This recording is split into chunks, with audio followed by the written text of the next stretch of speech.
Okay, so today we're going to talk about employee development. This is something I'm very passionate about.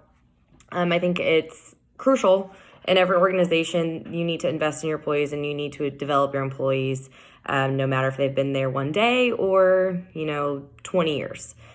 It never stops. Learning never stops, and especially developing your employee skills. So employee development, I'm going to define it as improving the employee's skill set or knowledge through continuous learning through a set of new and existing information. So just because someone already has a skill or knowledge doesn't mean just because they're done learning. With all the constant technology changes and everything that's changing throughout the world, it's so important to not only keep up to date with those new skills, but to continue to grow off of them.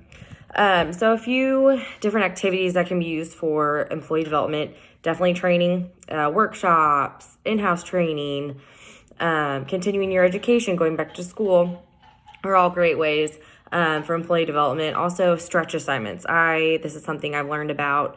It's a great resource for a manager to give an employee a kind of a bigger, more advanced project than they've had before to see how they do and to stretch them in their abilities and see how they handle that. Professional organizations are a great way to get involved. I'm currently involved in ATD, the Kansas City chapter, and it's been nice to network with all the people and all the different workshops they offer, and training sessions have been super helpful. Coaching and mentoring is also a great way for employee development. Coaching allows maybe the manager comes in and they work on certain skills and short-term goals that they have set, whereas mentoring is more long-term, and I get to reach out to someone that I think, maybe they have the position that I ideally want in the next 10 years. It's me going out and finding someone that I can ask for career advice because they're in the position I want to be in someday. So those are the more long-term goals that you have for mentoring. So whose responsibility is it? I know this has always been a hot topic. Normally you would say, oh, well, it's the employee's responsibility. It's employee development.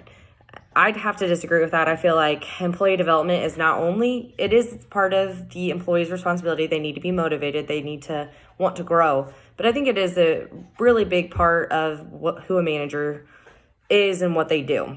A manager should be willing to invest in their employees, spend the time to get to know their employees, and really help them with those short-term and long-term goals. So I think a lot of the responsibility does lean on the manager, but you also have to have a motivated employee. So that was just my brief little overview of employee development. What are some different activities and who is responsible for it? Employee development, like I mentioned earlier, is crucial, and it's the best way an organization can set their future up for success.